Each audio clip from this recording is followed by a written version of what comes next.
Hello, everyone. My name is Ian Rowe. And I'm Nique, yours. And welcome to The Invisible Men, where we make the achievements of incredible men invisible no more. Hello, and welcome to the Invisible Men podcast. I am Ian Rowe, a resident fellow at the American Enterprise Institute. Hello, I'm Nique, yours, a member of the Leadership Network at AEI. And thank you for joining us. As you know, the Invisible Men podcast is all about celebrating Black excellence, uplifting, amazing people that you may not have heard of, but we are determined to make invisible no more. And we are really excited to have joined with us today Gervase Warner, someone Nique, you and I have known for a long time. Gervase actually is in Trinidad right now, and he will explain why in a second. But Gervase, you are one of the amazing men that we've wanted to highlight because of what you have done both in your professional and your personal life. So why don't you tell us a little bit about who you are and the great company that you have helped to build? Oh, wow. Well, I have to say, Ian and Nique, it is such a pleasure to be reunited with the two of you in this context. My life has been such a journey since we left business school that just to reestablish some contact and continue this message of hope and inspiration that I think was a big part of what we did and the conversations we had while we were at business school is really so joyful and heart-filling. So thank you for this opportunity so much. I can't tell you. Yeah, thank you. Welcome. So, gents, since we left business school, as you guys know, I spent time at McKinsey and Company in New Jersey, then in Florida. Then I joined the Caracas office to do work with clients in the Caribbean. And I like to tell this story because I think it's kind of instructive. When I decided to leave McKinsey, it was because my daughter had just turned 10. Her birthday is the 14th of December, so it was right in that holiday period. And I realized that with all the traveling I was doing, I was going to miss out on being able to do homework with her and some of the best years that we would have together. And she would turn 18, go off to college, and I would not have had the experience of being a father the way that I would like to be a father. And so that Christmas vacation, I decided I was going to leave McKinsey. I'd been a partner there, was there 11 years, and had I think, a promising future ahead of me. And decided with my wife that, no, we're going to really plant our roots in the Caribbean. And I started a job search, and I told my friends at McKinsey I was going to leave in 6 months, and that I did. And it was a wonderful experience, and I joined this company called Nique and Massy at the time. And Nique and Massy is a traditional conglomerate from the Caribbean, one of the largest conglomerates in the Caribbean. I had done a little piece of work with them while I was a consultant, but I really loved the CEO, then CEO, Bernard Doolal. He was just a fantastic leader, wonderful gentleman.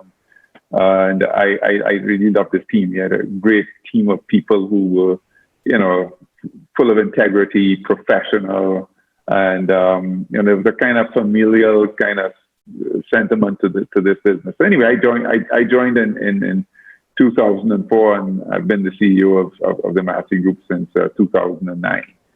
So that's what I'm doing there, and it's been an amazing ride.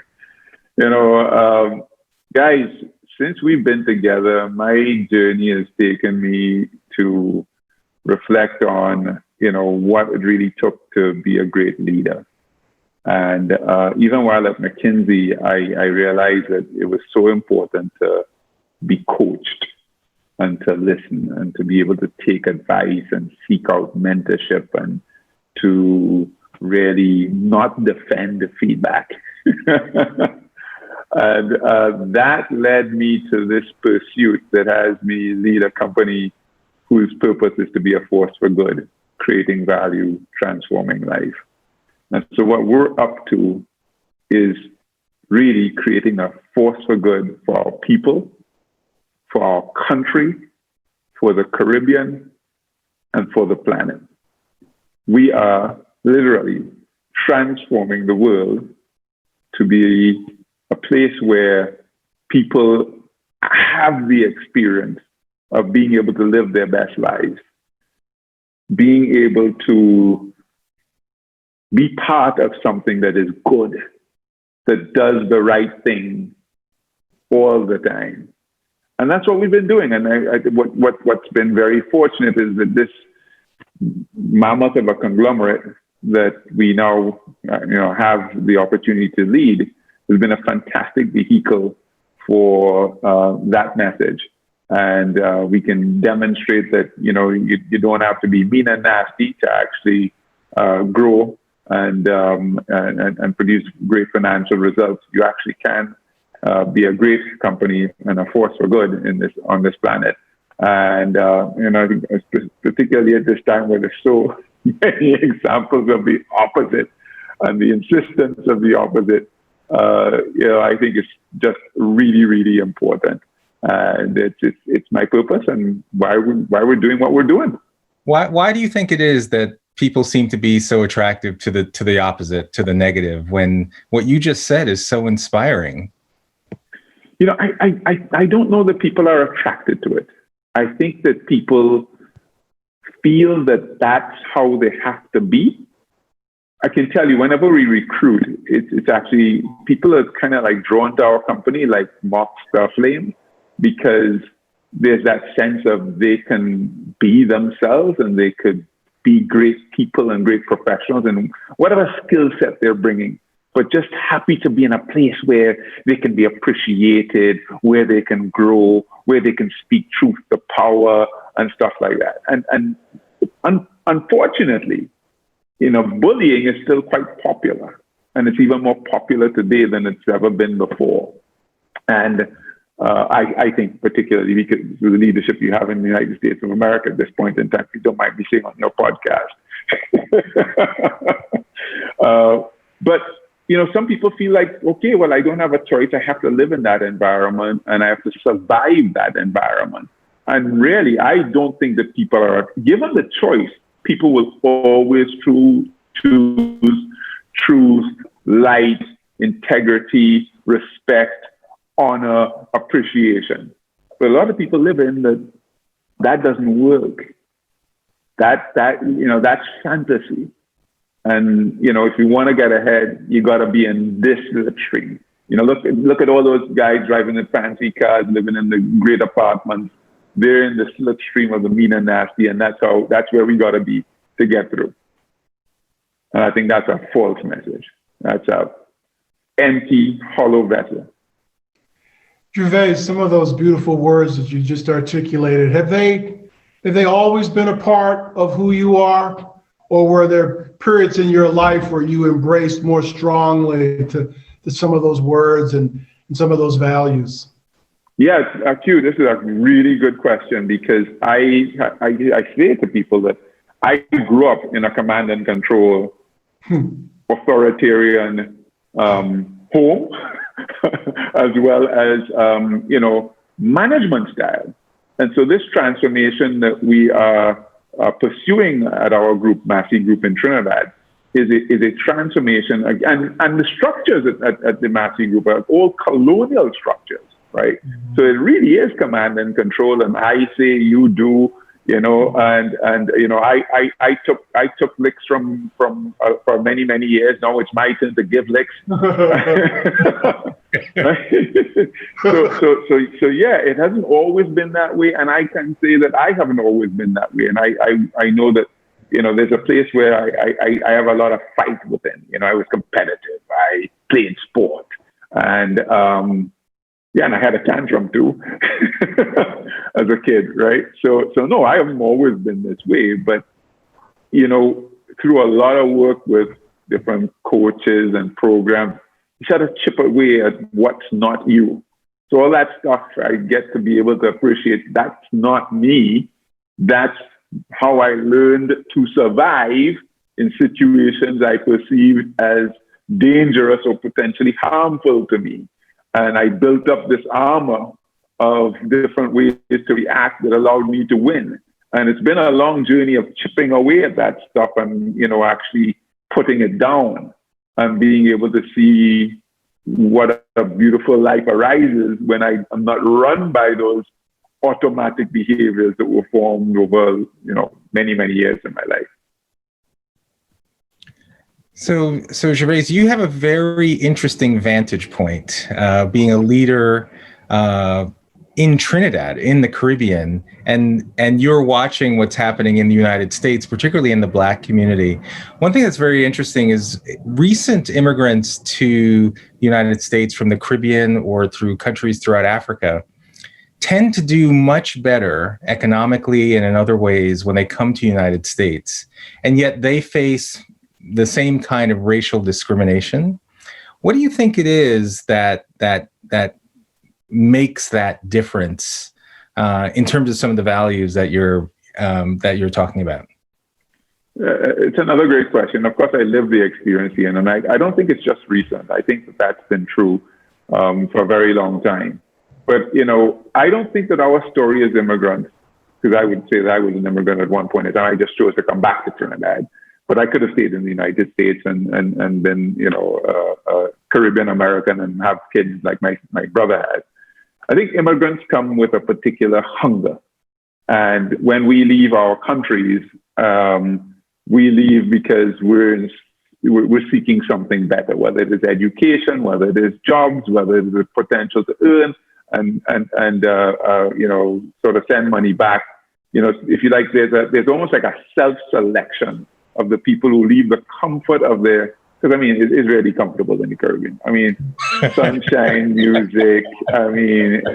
People are, having a little drink here. In some countries now, marijuana is legal. It really is nice, and the people that the family you grew up with, friends from school, people don't just leave that and say, I'm going to go to this other country, and try to make it on my own. So I think that first of all, you have a self-selection bias that people come in hungry.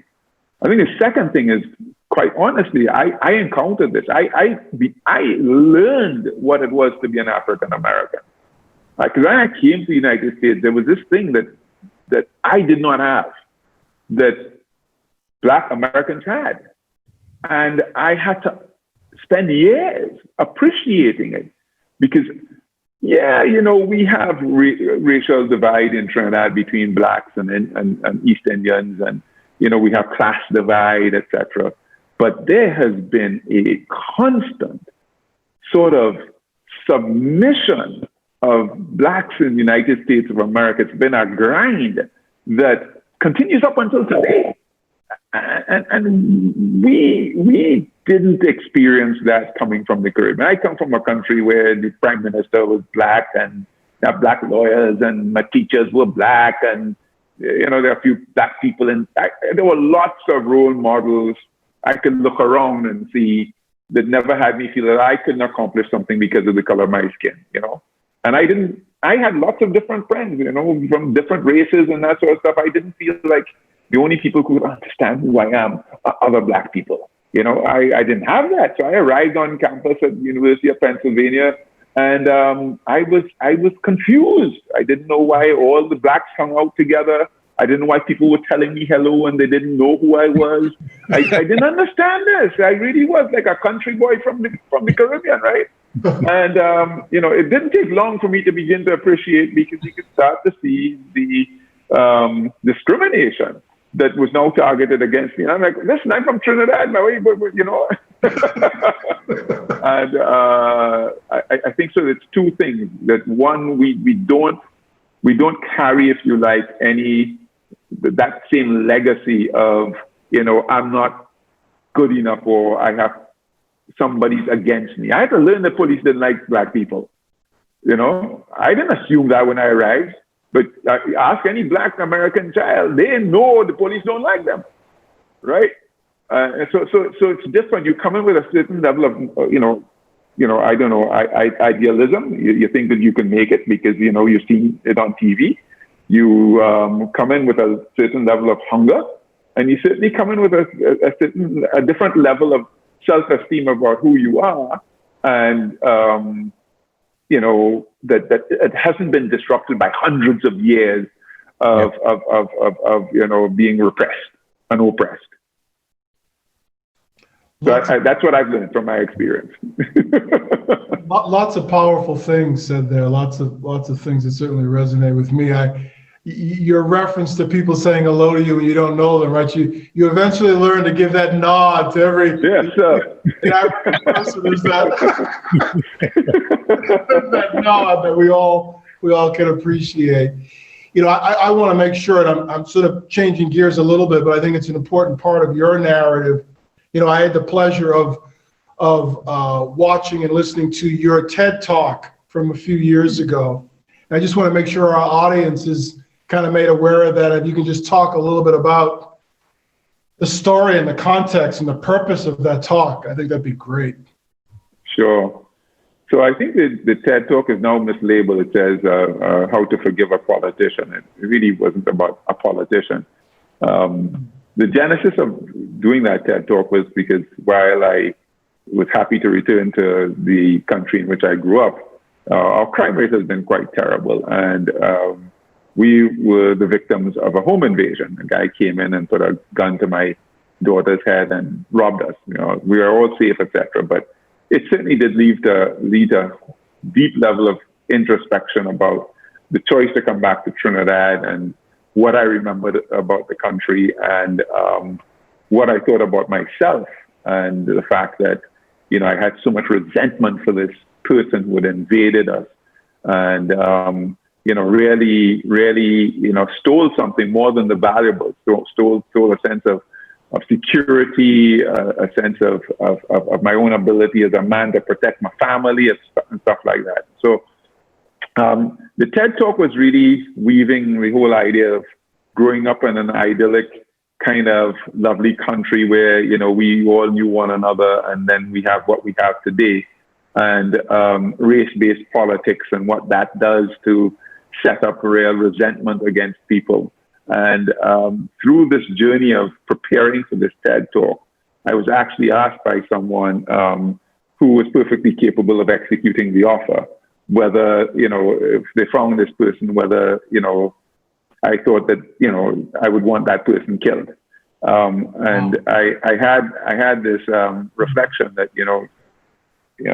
I actually didn't answer the question when I was asked, because I was so burning with, upset. But where I eventually got to was at the end of the TED Talk, forgiving that person, right? And, I think, forgiving someone who has violated you that much is a very important theme for politics, because a lot of politics have, certainly in Trinidad, this history of who did what to whom and a history of abuse or perceived abuses and discrimination. And if you're unable to find that place where you can forgive almost even the worst of atrocities, then you don't have a place from which to really begin dialogue for a future. So that was the context of my TED Talk. I still think it's very relevant to a lot of subjects in the world right now. And but it is personal. You can say that, and it's kind of academic. But I could tell you, I got a lot of release and freedom in my life by going through the experience of preparing for that TED Talk and being able to get to that place where I could genuinely say that, I forgave that guy for what he did to us. Wow. How do you develop that capacity to forgive? Gervase, I actually didn't know that. I can't believe I didn't know that story. Yeah. How do you develop that capacity to forgive? I don't know, Ian. I think if you dwell on it long enough, you realize how much it eats you. So I think that when I was asked that question, I could see that the side of me that wanted revenge was scary. And that, I think that if you are committed to, and if you love, it's very hard to And I think a slippery slope to embrace that side that might want to say, you know, I'm going to hold on to this. Because particularly if you hold on to it, life doesn't get better, it gets worse. You know, you're replaying it in your mind and you're wondering that you should do that, and you're starting to wish terrible thoughts upon that person. And that's the energy you're putting out in the world. And that's the energy you become. And that doesn't help you. Well said. Well said. Yeah, I'm thinking of a situation in my own life, and you're right. It just, you stay in that ugly place thinking about what you want to do, and yeah, it's wow. Well, and I know we're moving along, so we have a segment of our video series, James. We call it the speed round, and going to give you some names, and just want you to tell me who you sort of embrace more and why. So we'll start with an easy one. Martin Luther King or Malcolm X? Definitely Martin. Martin's one of my heroes. Definitely a role model for me. Why? I mean, I love what he stood for in terms of, you know, conquering through peace and the strength that it took to remain peaceful while people were still abusing you. Amazing. That's why they had to kill him. His message was unconquerable. I mean, talk about take the high road, and, you know, it's unconquerable. Now, you know, Brother Malcolm's dad was from the Caribbean. You'll see that answer another question differently. Well, all right. Well, let's go there then. We've got the Honorable Mr. Garvey or Du Bois. See, I like Garvey now, man. Garvey from Jamaica. And to me, more down to earth. Mm-hmm. That's right, with the people. Yes, absolutely. Yeah. Now, two sort of philosophies: economic development or civil rights. Which is more important? Can you have one without the other? I mean, so if I say, you know, different countries probably weighted differently. Here in Trinidad, economic development. United States of America, civil rights. You know, more important. I think kind of depends upon your stage of development. But I really don't think you can truly fully have, you know, full civil rights without economic development, because, you know, you take the United States, where you have so many people who are marginalized. They really don't have civil rights by virtue of the development of the economies in which their existence is based. Mm-hmm. And my last question, and I think Ian will close this out. You know, I think about Du Bois now when I think about you, because almost this dual reality that you've been able to live, you know, raised, born and bred and fed on the Caribbean culture, but then having lived in America and been educated in America for so long, you in fact understand both. And I wonder, to what degree have some of the American values and sensibilities and education that you've secured, how much of that do you still touch upon in your day-to-day activities as the CEO of a global enterprise? Oh, a tremendous amount. So I think a lot of who I am professionally around, you know, I would say the aspiration of the company for greatness, around, you know, focus on growth, focus on developing people, focus on making contributions. You know, these are not conversations that you will hear a lot in the Caribbean. I would say that we are real pioneers in the Caribbean in those types of conversations. I still maintain a lot of contact with people from McKinsey, still well-read, et cetera, et cetera. You'll hear a lot more companies in the United States speaking of those things. You know, I was amused when I saw that the CEO roundtable had arrived at this idea that businesses must have a purpose, and the purpose was not just to make money. I was like, oh, yeah, it's nice. You know, we arrived at that 10 years ago. Nice to see you. CEO roundtable catch up with it. You know, I have to say one last thing. As you were talking, Gervase, it reminded me of one of our classmates, Hiroshi Mikitani, who has been Yeah. very successful in Japan. But what has he done? He has taken a lot of free enterprise principles of America and firmly grafted them to the culture of his Japanese company. Whereas I'm sure English is a required language in the company. Yes. So fascinating what you say as you run your company. Very Yeah, absolutely. Well, Gervase, one connection point. My family is from Jamaica, and I remember when I was growing up, my dad, who grew up in Jamaica, used to say when he was in Jamaica, he was a man. He was a man. It wasn't until he came to the United States where he realized, I'm a black man. Yes. It was always struck. It was very profound. This part of his identity was so much more pronounced, and he never understood it. It took him a long time. And frankly, in many ways, he tried to instill in me never to solely see myself as a black person in this country, as opposed to seeing my own core humanity first, and to see that in other people. Most importantly, to see it in other people. So it's a profound that you said that was a big transition for you. So Gervase, because you were part of the team almost 30 years ago when Nique and I came up with this crazy idea to create this video project way back when, The Invisible Men, where we got the different Harvard Graduate School men to talk to and give advice to Darryl, this 16-year-old imaginary young man, black teenager living in forgotten USA, this imaginary urban city. And Darryl was facing a whole host of challenges that you can imagine. And 30 years later, while there has been enormous progress on many fronts, there's still a lot of Darryls out there.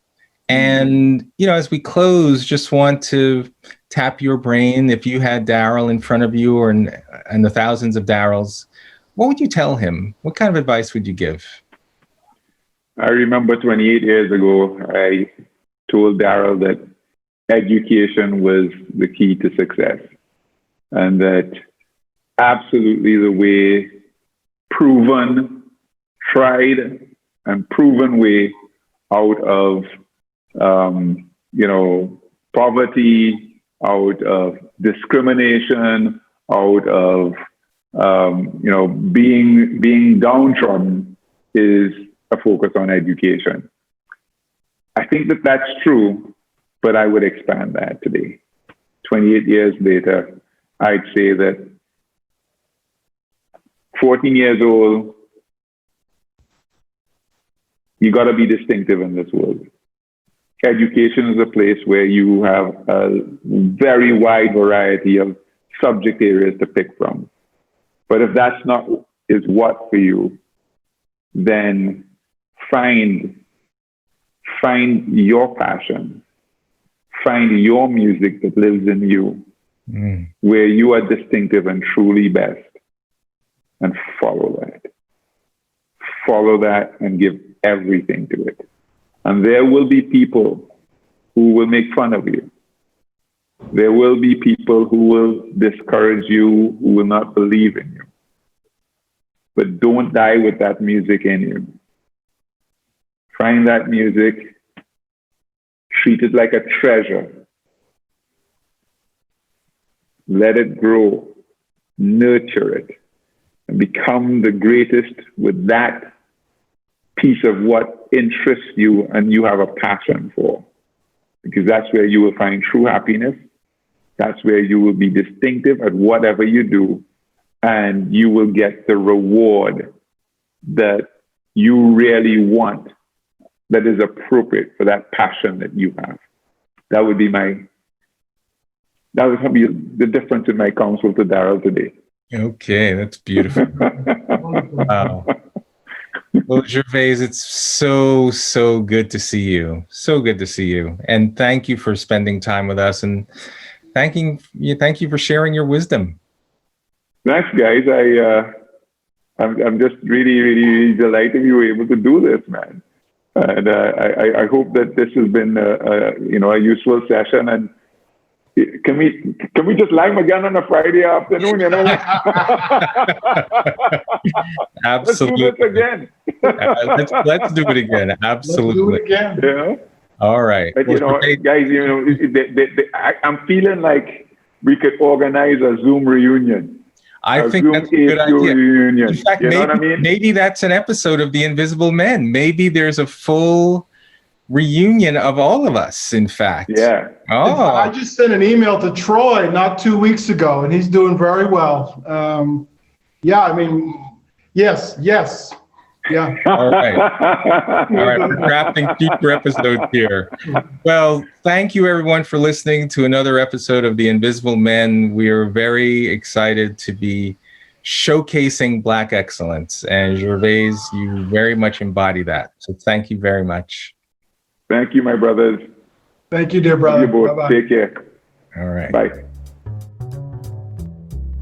Thank you for watching another episode of The Invisible Men. You can find other episodes at the AEI podcast channel on YouTube or the website invisible.men or wherever you listen to your favorite podcasts.